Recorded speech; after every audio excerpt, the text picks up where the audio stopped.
नमस्कार, मैं रवि कुमार पांडे आप लोगों के साथ। आप बेहद बड़ी खबर देख रहे हैं तरंग 24 न्यूज़ पर। और सबसे बड़ी बात यह है कि आज घर वापसी का यहाँ पर सम्मेलन कह सकते हैं कि लगा हुआ है, जहाँ पर आज अजय सिंह राहुल भैया यहाँ पर आ रहे हैं और उसी को लेकर के सारे लोग जो है तो यहाँ पर मौजूद हैं। सारी बड़ी संख्या में लोग दिखाई दे रहे हैं जो आप लोगों को देखने को मिल रहा है। वहीं दूसरी तरफ आप लोगों को मैं बता दूं कि यहाँ पर तो सिर्फ यूं ही है, सारी भीड़ देखने को मिलेगी सीधी जिले के गांधी चौक पे, क्योंकि वहीं पर पूरी बैठक है, वहीं पर सारी बातें और चर्चा होगी कि आखिर में कौन कौन वापस आ रहा है और सारी चीज़ें क्या है। यहाँ पर मौजूद जो व्यक्ति हैं उनसे बात करेंगे। और लगातार देखने को मिला कि अभी एक व्यक्ति को ट्रोल किया जा रहा था, कर्नाटक विधायक को, आप लोग हैं उनके ऊपर लगातार सारी चीज़ें आई, देखने को मिली कि उनकी एक टिप्पणी थी, उस टिप्पणी पर भी हम इनसे पूछेंगे कि वो कहाँ तक जायज़ था। तो आइए बात करते हैं हम यहाँ के लोगों से और यहाँ के नेताओं से। जो युवा नेता उभरते हुए हमारे सामने दिखाई दे रहे हैं, देवेंद्र सिंह दादू, आज कैसे यहाँ पर इतनी सारी भीड़? ये शुरुआत है और सीधी जिला के युवाओं ने नहीं, पूरे मध्य प्रदेश के युवाओं ने ठान लिया है कि झूठी और कहते हैं ना कि हम जट फुसला के जो लोगों को तानाशाह, जो ये भारतीय जनता पार्टी की सरकार के खिलाफ हम लोगों ने इसके पहले रात दिन एक करके सरकार को बनाया, जिला ही नहीं, प्रदेश ही नहीं, केंद्र तक में। पर हम युवाओं के साथ हमेशा छल कपट हुआ और कुछ हमें बदले में नहीं मिला। ना हमारे पास रोजगार है, रोजगार के लिए तो लाठियाँ पड़ती हैं, हमारी बहन बेटियों पे लाठी पड़ती है। मुख्यमंत्री अपने घर में अगर निवास में उनका अर्जी देने जाते हैं तो वहाँ लाठियाँ पड़ती हैं।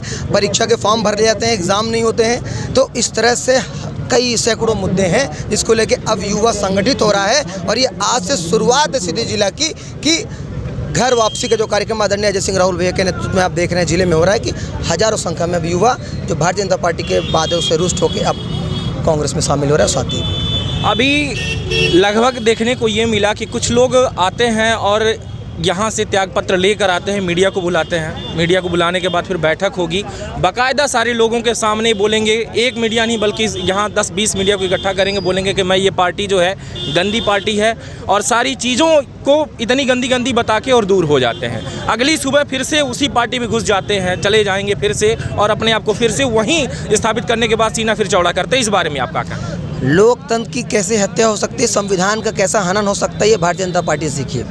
आज सपोज दैट कोई व्यक्ति अगर परेशान हो कि उसका काम नहीं हो रहा है, उसके साथ गलत हो रहा है, तो वो अगर पार्टी को कार्यकर्ता 20-25-30 साल से है, अगर वो पार्टी छोड़ता, निराशा उसको मिलती, उसके हाथ कुछ नहीं है, तो ये सरकार उसके खिलाफ चाहे झूठे मुकदमे लगवा देगी, उसकी दुकानदारी बंद करवा देगी, उसके पेट पे लात मारेगी और उसके यहाँ ट्रांसफ़र करवा देगी।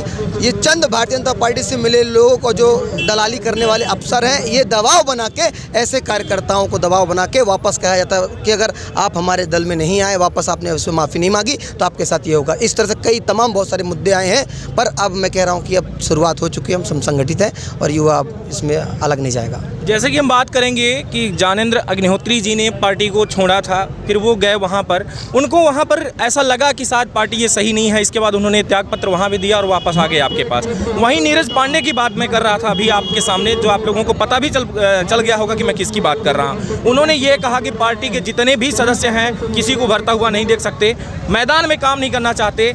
इतना ही नहीं बल्कि अगर कोई गरीब के यहाँ अगर कोई काम पड़ जाए कि कोई मर रहा हो तो वहाँ पे खड़ा भी नहीं होना चाहते और फिर उसी पार्टी में चले जाते हैं। तो ये जो बातें उन्होंने कहा, इसको आप क्या कहेंगे? उन्होंने सच बोला ये या झूठ बोल रहे थे?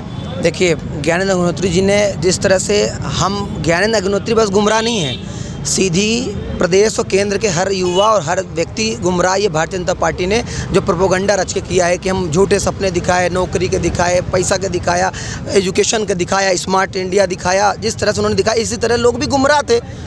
उन्होंने जब सरकार बनाई तो उन्होंने, उनके नेताओं ने बोला कि सरकार बना दीजिए, युवाओं को मौका मिलेगा। ज्ञानेंद्र अग्निहोत्री जी ने उनकी बातों पे आके जिस तरह से उन्होंने ग्राउंड में काम किया, आपसे छुपा नहीं है, और उन्होंने सरकार बनाई। सरकार बनने के बाद जिस तरह उनके कार्यकर्ताओं को उपेक्षा हुई, जिस तरह से युवाओं की उपेक्षा हुई, उसके लेकर उन्होंने अपने हक की लड़ाई लड़ने के, मान सम्मान के लिए और न्याय दिलाने के लिए भाइयों के साथ खड़े होने के लिए कांग्रेस पार्टी में ज्वाइन हुए। जी, अभी देखा गया कि एक लड़की वायरल हो रही है जो BA फर्स्ट ईयर की छात्रा है, जिसके द्वारा कहा जा रहा है कि तुम अगर कलेक्टर, आप ये पूरी सारी चीज़ें जनता के बारे में अगर आप नहीं सोच सकते तो मुझे दे दो, मुझे कलेक्टर बना दो, मैं सभी की मांगें पूरी कर दूं। वहीं दूसरी तरफ आपके ही विधायक के द्वारा लड़कियों को ये कहा गया कि अगर कोई बलात्कार हो रहा है तो पहले तो आप थोड़ी सी प्रेस करो कि भाई मेरे साथ ना करो, लेकिन उसके बाद फिर खुद मजे ले लो। ये सारी बातें कहाँ तक जाएँ बताइए? नहीं, ये तो गलत है। मैं ये कहना चाहूँगा, जो लड़की में जो बहन मेरी मुख्यमंत्री निवास के बाहर, आपने भोपाल में जो कार्यक्रम देखा होगा, तो इस तरह से एक नहीं कई हैं। अभी 3-4 महीने पहले देखेंगे यही बहनें जब हमारी नौकरी के लिए मुख्यमंत्री निवास गई तो लाठियाँ चार्ज हुई और कई लोग एडमिट हुए, कई लोग प्लास्टर लगा कई बहनों के। उन्होंने अपना हक मांगा, एग्ज़ाम फॉर्म निकाल देते हैं, करोड़ों अरबों रुपए का ये युवाओं का छात्रों का फॉर्म जमा होता है, उसके बाद एग्ज़ाम नहीं होता और सालों सालों से एग्ज़ाम पेंडिंग पड़े हैं। तो ये भारतीय जनता पार्टी की चीज़ें अब देखिए दूध का दूध पानी का पानी हो रहा है और दिख भी रहा है। नहीं, मेरा सवाल ये था कि उन्होंने जो टिप्पणी की थी 376 पे, वो कहाँ तक जायज़ है बताइए। नहीं, मैं ऐसी टिप्पणी पे निंदा करता हूँ और मुझे इसकी जानकारी नहीं है। बिल्कुल। आप लोगों को देखने को मिल रहा है कि इस खुशी के माहौल पे मुझे ऐसी बातें नहीं करनी चाहिए थी, लेकिन एक बड़ा सवाल था कि वाकई में युवाओं की सोच कहाँ तक जायज़ है और ये क्या सोच रहे हैं, ये सारी चीज़ें देखने को मिल रही। इनका खुद कहना है कि हम कांग्रेस के उस विधायक का समर्थन बिल्कुल नहीं करते जो ऐसी घटिया सोच रखता हो कि अगर सामने वाला जूता मार रहा हो तो जूते सहने की क्षमता रखता हो। ये बोले कि भाई मेरे को कोई अगर जूता मारे तो मैं जूता सहूँगा, ना कि उसका विरोध करूँगा। ये देखने को मिल रहा है। लेकिन मैं जूता और औरत की इज्जत की तुलना ऐसे नहीं कर रहा। औरत की जो इज्जत है वो हमारे लिए बहुत बड़ी चीज़ है और हमारे लिए नहीं बल्कि इस देश के लिए भारत की नारियों की जो इज्जत है वो शायद अन्य जगह इतनी कहीं नहीं होगी। धन्यवाद। अभी तक आप देख रहे थे तरंग 24 न्यूज़ में रवि कुमार पांडे आप लोगों के साथ। नमस्कार, जय हिंद।